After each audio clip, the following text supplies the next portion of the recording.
Hello everyone, welcome to Tech Talk Lalitesh YouTube channel. You are with me Lalitesh Singh.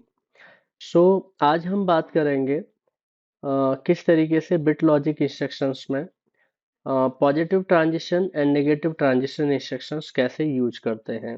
So before going ahead, अभी तक अगर आपने मेरा channel subscribe नहीं किया है तो चैनल को सब्सक्राइब कर लें और वीडियोज को लाइक जरूर करें. होप आपको मेरी प्रीवियस वीडियोज भी अच्छी लग रही होंगी और आप प्रैक्टिस कर पा रहे होंगे. तो सीमेंस 200 सीरीज में जो माइक्रोबिन सॉफ्टवेयर हम लोग यूज कर रहे हैं उसको कैसे यूज करना है, इंस्ट्रक्शंस कैसे यूज करने हैं, उस पर हम लोग बात करेंगे. तो प्रीवियस वीडियोज में मैंने बताया था डिफरेंट डिफरेंट इंस्ट्रक्शंस के बारे में. तो आज हम बात करेंगे पॉजिटिव ट्रांजिशन और नेगेटिव ट्रांजिशंस के बारे में. बहुत इंपॉर्टेंट इंस्ट्रक्शन है ये. तो उसके लिए सबसे पहला काम यह है कि क्योंकि हमें वर्चुअली टेस्ट करना है अपना लॉजिक, तो एक सिमुलेटर आप ओपन करके रखेंगे, इसको मिनिमाइज कर लेंगे. उसके बाद आप जो सॉफ्टवेयर है माइक्रोबिन, इसको ओपन कर लेंगे और ओपन करने के बाद हम लोग यहाँ पे चेक करेंगे कि ये इंस्ट्रक्शन होता क्या है. तो पहले हम क्या करते हैं, एक बार ये समझने की कोशिश करते हैं कि ये इंस्ट्रक्शन एग्जैक्टली काम कैसे करता है. तो सबसे पहले मैं एक काम करता हूँ, आपको समझाने की कोशिश करता हूँ कि इंस्ट्रक्शन यूज होता कैसे है और क्या काम होता है. तो सबसे पहले यहाँ पर हम क्या करेंगे, पॉजिटिव ट्रांजिशन का मतलब है कि ये डिजिटल इनपुट जो होता है उसको हमें यूज करना है. इसका साइज थोड़ा सा बढ़ा लेते हैं. यानी जो डिजिटल इनपुट होता है उसके लिए हम यूज करते हैं. तो कैसे यूज करना है, जैसे अगर हम बात करें एक पल्स की, तो ये एक मेरी एक पल्स होती है. पल्स मतलब है कि अगर कोई एनो पुश बटन है हमारे पास, अगर मैं उसको प्रेस कर देता हूँ और रिलीज कर देता हूँ तो एक पल्स बनती है. ये एक सिंगल पल्स है, राइट. दोबारा अगर प्रेस करते हैं तो ये दूसरी पल्स हो गई. ठीक है ना. तो होता क्या है, ये एक सिंगल पल्स है, ये दूसरी पल्स है. तो इसके अंदर जब हम बटन प्रेस करते हैं तो उस केस में अगर बटन मेरा ऑफ स्टेट में है तो ये मेरा ऑफ स्टेट है, और जैसे ही मैं प्रेस करूंगा तो ऑन हो जाएगा. तो इसको बोलते हैं राइजिंग एज, यानी पॉजिटिव ट्रांजिशन. यानी जब हम बटन प्रेस करते हैं उस स्टेट को पॉजिटिव ट्रांजिशन कहा जाता है, यानी पी से रिप्रेजेंट करते हैं. और जब ये बटन ऑन है यानी प्रेस करके रखा है, जब ये बटन आप छोड़ेंगे, रिलीज करेंगे तो ऑफ स्टेट में आएगा. इसको बोलेंगे नेगेटिव ट्रांजिशन, यानी नेगेटिव एन. इसका मतलब क्या होता है कि एक पॉजिटिव ट्रांजिशन है और एक नेगेटिव ट्रांजिशन है. तो होता क्या है कि एक सिंगल पल्स में से अगर आपको ये वाला सेक्शन अलग करना है, मैं चाहता हूं कि जो एक पल्स है उसमें से जो पॉजिटिव ट्रांजिशन वाली पल्स है ये डिटेक्ट हो, इस पे कोई ऑपरेशन परफॉर्म करना है, उसके लिए ये इंस्ट्रक्शन यूज करेंगे पी. आप चाहते हैं जब बटन रिलीज हो उस समय कोई ऑपरेशन परफॉर्म करना है, उसके लिए हम यूज करेंगे एन इंस्ट्रक्शन. यानी फॉलिंग एज और राइजिंग एज दोनों को सेपरेट करने के लिए जो इंस्ट्रक्शन होते हैं उसको बोलते हैं rising edge and falling edge, right. तो एक काम करते हैं, हम लोग सॉफ्टवेयर में आते हैं और एक काम करते हैं. सबसे पहला काम है, एक इनपुट्स ले लिया हमने और इनपुट को आप एक एड्रेस डिफाइन कर दो, लाइक i0.0. ओके. उसके बाद हम क्या करेंगे, ये मैंने एक इनपुट का एड्रेस ले लिया, लाइक कोई इनपुट का एड्रेस ले लिया एनो बटन का, मैं यूज करूंगा i0.0, राइट. जब ये बटन प्रेस करूंगा ऑन होगा, जब छोड़ेंगे तो ऑन से ऑफ में जाएगा. तो इसी की पल्स को डिटेक्ट करेंगे. उसके बाद यहाँ पर एक ऑप्शन आता है पॉजिटिव ट्रांजिशन का, इसको डबल क्लिक करेंगे.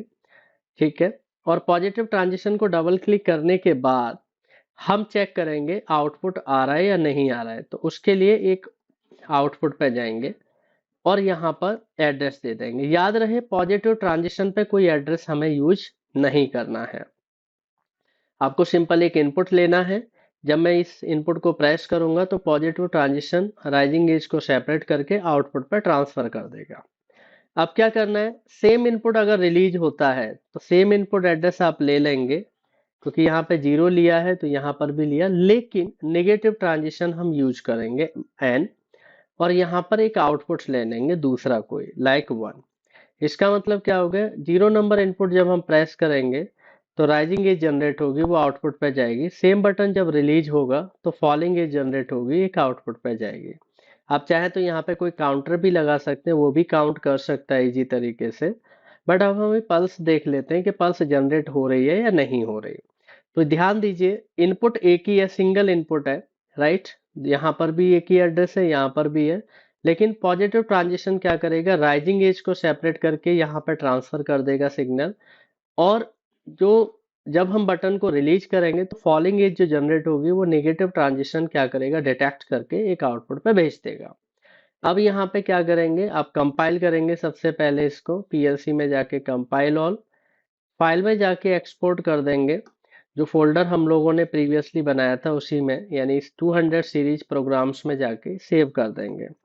तो जैसे राइजिंग फॉलिंग के नाम का कोई प्रोग्राम मैंने नेम कर दिया, एंड जो मैंने एक्सपोर्ट करना है वो .awf फाइल हमारी बाय डिफॉल्ट बन जाएगी। सेव इज मिनिमाइज कर लेंगे, उसके बाद सिमुलेटर ओपन करेंगे, जो मेरा प्रोग्राम सेव हुआ है वो प्रोग्राम यहाँ पे लोड करेंगे। तो प्रोग्राम में जाने के बाद लोड प्रोग्राम, और लोड प्रोग्राम में क्या करेंगे, एक्सेप्ट करने के बाद जो फोल्डर है उसके अंदर जिस नाम से आपने प्रोग्राम सेव किया सेलेक्ट करके ओपन करेंगे, और यहाँ पर इस तरीके से आपका प्रोग्राम ओपन हो गया। यहाँ पे कंट्रोलर रन मोड पे ले लेंगे, जैसे ही रन मोड पे लेंगे तो आप देखेंगे राइजिंग फॉलिंग के नाम का प्रोग्राम इसमें लोडेड हो गया है, कंट्रोलर रन मोड पे है, और यहाँ पर भी ये लाइव आ रहा है। तो अभी देखेंगे आप, जब मैं 0 प्रेस करूंगा तो आप देखेंगे दोनों जगह इनपुट ऑन हो रहा है, लेकिन पल्स डिटेक्ट होके आगे चली गई, लेकिन यहाँ पे अभी 0 दिखाई दे रहा है कि ऑफ है। ऑफ इसलिए है, पल्स तो आई थी लेकिन इंस्टेंट टाइम के लिए थी, बहुत ज़्यादा ड्यूरेशन के लिए नहीं थी, इसलिए ये 0 दिखाई दे रहा है। ठीक है, और जब हम रिलीज करेंगे तो ऑफ हो गया, यानी ऑन करेंगे तो यहाँ पे ये आउटपुट पे पल्स गई होगी, और जब मैं इसको रिलीज करूंगा तो नेगेटिव एज जो फॉलिंग एज है वो डिटेक्ट होके यहाँ पे पल्स चली गई होगी। इसलिए नहीं दिखाई दे रहा है आउटपुट पे, क्योंकि पल्स बहुत तेजी से आके निकल गई, क्योंकि राइजिंग एज फॉलिंग एज मतलब होता है इंस्टेंट पल्स जनरेट होती है जो कि निकल जाती है। ठीक है ना, इस तरीके से हम ये यूज करते हैं। अगर आप इस आउटपुट की जगह आप क्या यूज करते हैं, काउंटर यूज करते हैं, तो आपको काउंटर काउंट करके दिखा भी देगा। आप अगर इसकी जगह सेट रिसेट यूज करते हैं तो वो भी आपको आउटपुट दिखा देगा प्रॉपर हाई और लो करा के। तो इसका यूज कहाँ पे होता है वो समझना जरूरी है, राइजिंग एज फॉलिंग एज का। इसका यूज ये होता है कि फील्ड में बहुत सारी पल्सेस ऐसी होती है, काफी तेज आती हैं, काफी फास्ट पल्सेस आती हैं फील्ड में। लेट सपोज ये हमारा प्रोग्राम है और 0 नंबर इनपुट पे काफी फास्ट पल्सेस आ रही हैं, और मैं चाहता हूँ कि वो पल्स डिटेक्ट हो, स्किप ना हो जाए, मतलब ऐसा ना हो कि चली जाए पल्स। मैं चाहता हूँ जब भी पल्स आए डिटेक्ट हो। तो उसके लिए अगर मैंने ये इनपुट लिया है और साथ में पॉजिटिव ट्रांजिशन लिया है, तो जब भी पल्स आएगी वो डिटेक्ट होगी ही होगी, वो इंश्योर है। अगर हम चाहते हैं कि जब पल्स आए तो कुछ एक ऑपरेशन परफॉर्म हो, लाइक हम लोग पॉजिटिव ट्रांजिशन का यूज करके कर सकते हैं। आप चाहते हैं जब पल्स वापस जाए, यानी ऑन टू ऑफ स्टेट, जब ये इनपुट हमारा ऑफ स्टेट जाएगा दोबारा, तो नेगेटिव ट्रांजिशन उसको डिटेक्ट करेगा और एक आउटपुट हमारा जनरेट हो जाएगा। तो कुल मिला के ये है कि अगर पल्सेस को इंस्टेंट डिटेक्ट करना है, काफी फास्ट पल्सेस आती हैं, तो उसके लिए पॉजिटिव एज यानी पॉजिटिव ट्रांजिशन और नेगेटिव ट्रांजिशन हम लोग यूज करते हैं। यानी पॉजिटिव एज ये होती है पल्स ऑन हो गया, जितनी देर ऑन रहा ये, और जब रिलीज करेंगे तो ये हो गया, यानी इसको एन बोलेंगे और इसको पी। इस पी को डिटेक्ट करने के लिए राइजिंग एज के लिए पी होता है पॉजिटिव ट्रांजिशन, फॉलिंग एज को डिटेक्ट करने के लिए नेगेटिव ट्रांजिशन हमारा यूज होता है। तो इस तरीके से हम क्या करते हैं, पल्स को डिटेक्ट करते हैं और ऑपरेशन हम लोग परफॉर्म कराते हैं। तो अभी आपने यहाँ पे सिमुलेटर में देख रहे होंगे, जब मैं इनपुट प्रेस करूंगा तो यहाँ पर पल्स ट्रांसफर हो गई, रिलीज करेंगे तो ऑफ, लेकिन आपको दिखाई वही दे रहा है कि 0 0, यानी आउटपुट आता हुआ दिखाई नहीं दे रहा है, न जाता हुआ। मतलब कुल मिला के ये है कि आपको दिख ही नहीं रहा होगा। तो एक्चुअली क्यों नहीं दिख रहा है, क्योंकि ये कॉइल होती है, कॉइल को कंटिन्यूस सिग्नल की आवश्यकता होती है, तो इसकी जगह काउंटर या सेट रिसेट लगाएंगे तो वो हमारा ऑपरेशन परफॉर्म होता हुआ प्रॉपर दिखेगा। राइट, तो जब मैं काउंटर यूज करूंगा तो मैं उस समय भी बता दूंगा, लेकिन इसी तरीके से हम लोग क्या करते हैं, rising edge and falling edge instructions use करते हैं। तो होप आपको ये समझ में आया होगा कि किस तरीके से राइजिंग एज फॉलिंग एज यानी positive transition negative transition instruction use करते हैं और कहाँ पर यूज होता है। सो आपको वीडियो पसंद आया हो तो जरूर इसको लाइक करिएगा, शेयर करें, एंड चैनल को सब्सक्राइब करना ना भूलें। और different different series and PLC programming, SCADA programming and developments के ऑलरेडी वीडियो मेरे चैनल पे अवेलेबल हैं। बाकी के प्लेलिस्ट में आप देख सकते हैं, उनको भी गो थ्रू कर सकते हैं, शेयर कर सकते हैं। So thanks for watching my videos, thank you.